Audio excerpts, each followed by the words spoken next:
mga kaibigan ay walang pakialam sa kalagayan ko at hilig hindi maintindihan. Wala nakikinig at sarado ang isipan.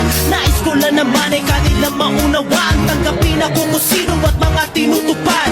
Handa kong harapin ang pagsubok kahit tuwan. Lahat ay kaya, basta't marunong magmahalin. Pamahagi ang biyaya sa harap ng may kapal. Ipaglaban ang talento na pinangahawakan. Kung ano ang dahilan sadyang hindi nila alam. Magulang ko'y ginawa na ang lahat.